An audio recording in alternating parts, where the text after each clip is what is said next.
नमस्कार, good morning. स्वच्छता की ओर दो कदम आगे। ये तभी मुमकिन है अगर हमारे घर में जो पैदा होने वाले कचरे हैं उनकी हम सही इस्तेमाल कर सकें और कम से कम हमने कचरा घर में उत्पादन करनी है, यानी निकालें, जिससे कि आपका पर्यावरण, आसपास के आपका घर सब स्वच्छ रहे और कोई दुर्गंधी से बचे रहे। गवर्नमेंट, सरकार और म्यूनिसिपैलिटी ने काफ़ी मुहिम चला रखा है कि आपने सूखा कचरा और सूखा कचरा और गीला कचरा को अलग अलग जगह में डालें ताकि उनको सही लोग सही तरीके से उठाएं और उसको सही रिसाइकल कर सकें। जैसे कि आप जानते हैं हमारे घर में दो किस्म के कचरे होते हैं जनरली। एक होता है कि सूखा और दूसरा होता है कि गीला। पहले लेता हूँ मैं सूखा कचरा। सूखा कचरे में क्या क्या आता है, जैसे कि ये प्लास्टिक, ये बोटल्स, ये पेपर, लोहे, लक्कर आदि। मैं आप लोगों से गुजारिश करना चाहूँगा, ये जो बोटल्स है इसको आप रिसाइकल के लायक है, इसलिए आप उसको कचरा ना करें, उसको आप कवरी में भेज दें, जिससे आपको इससे पैसा भी मिलेगा, उसको रिसाइकल होगा, जिससे आप कचरे से पैदा करने से बचा सकते हैं। दूसरे, प्लास्टिक जो है दो किस्म के होते हैं। देखिए जरा मेरे हाथ में, एक जो आप मार्केट में आलू सब्जी वगैरह लाते हैं, आमतौर पर मैंने काफ़ी लोगों को देखा है, और दूसरा है आप यानी रेशन के दुकान से। दो किस्म के हैं, जो ये थोड़ा सा कम बेकार क्वालिटी के हैं और ये अच्छे क्वालिटी के हैं, जो मोटे होते हैं। इसको आप 1 kg अगर वापस करते हैं तो 15 रुपये वापस आपको मिलेगा, इसलिए इसको आप ना फेंकें और वापस उसको कर दें। इनको भी अगर आप लाते हैं तो इसको आप ऐसा करें कि उसको इस्तेमाल बार बार ना ले जाएं और उसको जब पर लाएँ उसी को इस्तेमाल करें, या तो एक जगह में जमा करके रखें, वापस करते हैं, जिससे आप कचरा फेंकने से बचें और गंदगी फैलाने से बच सकते हैं। और एक चीज़ मैं बताना चाहूँगा, ये जो घटिया किस्म के हैं उसका दबाते रहे तो छोटा होता है। देखिए छोटा कीजिए और इस तरीके से रखें। और एक चीज़ मैं बताना चाहता हूँ कि आप विश्वास नहीं करेंगे कि 24 मार्च से लेके आज तक, यानी 15-16 सितंबर है, मैंने सिर्फ 2 बार ही कचरा हमने फेंके हैं।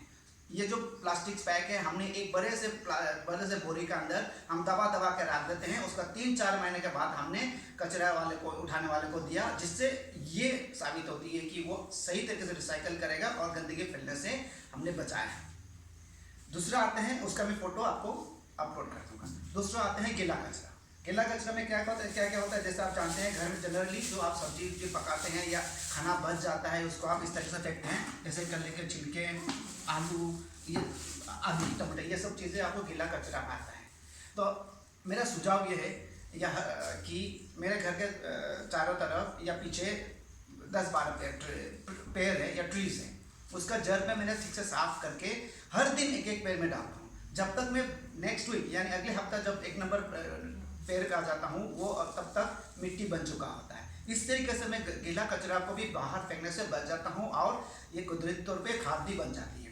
ध्यान में रखने वाली बात है, खाने का सामान जैसे कि चावल आदि अगर आप फेंकते हैं तो उसको छन्नी से छाने और चिड़िया को दे, ताकि चिड़िया खाए और आपका फायदा भी, कचरा फेंकने से भी बचे।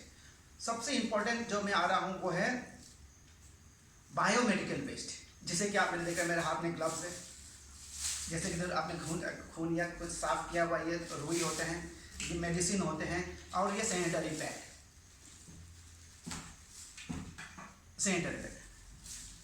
ये जो है आमतौर पे गीला कचरा सूखा कचरा में नहीं जाता है, इसको अलग तरीके से फेंका जाता है ताकि इससे जो फैलने वाली बीमारी से हम बच सकें। तो मैं सबसे इम्पोर्टेंट चीज़ आता हूँ, जैसे इम्पोर्टेंट चीज़ अगर आपका पास अगर मेडिसिन है वो एक्सपायर हो चुका है तो मेडिकल शॉप में दे दे, या सही जगह पे उसको कचरादानी होता है, देखा होगा, उसमें आप फेंकिए, जैसे कि हॉस्पिटल वगैरह में। दूसरा मेन इंपॉर्टेंट चीज़ है वो है आपका सैनिटरी पैड। आपने देखा होगा कि, अब मैंने देखा है कि मेरे घर में मेरा भाई इसको डिस्पोज करने के लिए काफ़ी परेशान होते हैं। हम कभी कभी बाहर निकालते हैं तो उसको जाके किसी कचरादान में फेंकते हैं, लेकिन हमने ये भी देखा है कि इन सैनिटरी पैड, डायपर्स वगैरह जो है कुत्ते छीन के रास्ते में इधर उधर बेकार देते हैं और बहुत गंदगी फैलाते हैं, जिससे चूहा, बिल्ली ये सब जो खाते हैं वो कभी कभी किसी को काटते हैं तो लोगों को बीमारी भी फैलने का चांसेस ज़्यादा रहता है। इसके अलावा जो अगर कचरा उठाते हैं वो लोग भी उठाते हैं तो इससे भी बीमारियां फैलने का चांसेस बहुत ज़्यादा होता है। इसलिए इनको जो आप डिस्पोज करते हैं ध्यान में रखें कि इस तरीके का बैग हो, जो डिस्पोजेबल बैग हो, और उसमें क्या है, ये काला क्रॉस मार्क होना चाहिए, जिससे ये जाहिर करता है और कचरा उठाने वाले को मालूम हो जाएगा कि ये बायोमेडिकल वेस्ट है। तो इसमें आप लोगों ने ये जो बायोमेडिकल वेस्ट है इसमें डालना है। अभी मैं आपको तरीका बताता हूँ किस तरीके से सैनिटरी पैड को डिस्पोज किया जाना चाहिए। उसके लिए आप इस तरीके से न्यूज़पेपर लीजिए, मान लीजिए ये यूज़ किया वाला पैड है, आप इसको इस तरीके से सही तरीके से रोल करें और इसे पेपर ले और इस तरीके से इसको रखें और वापस ये जो इसको में डालें, बंद करें।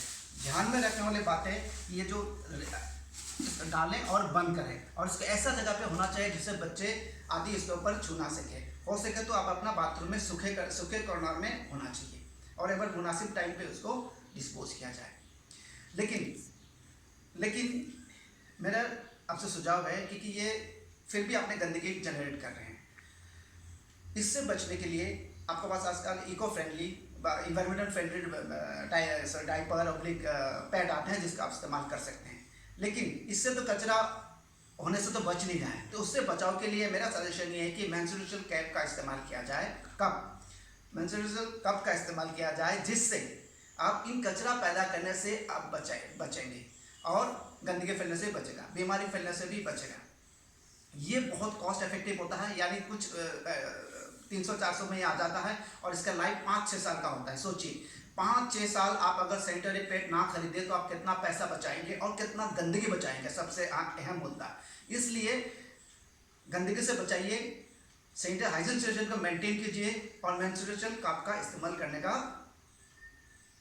करने के लिए ये सुझाव आप हो सके तो इस्तेमाल करें।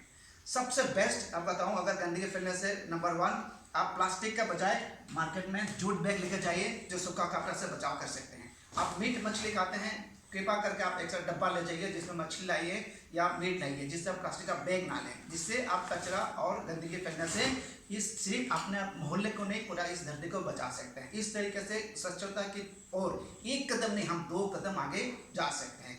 आशा करता हूँ आप लोगों का कुछ फ़ायदा हुआ होगा और अमल करने की कोशिश करेंगे। धन्यवाद, थैंक यू।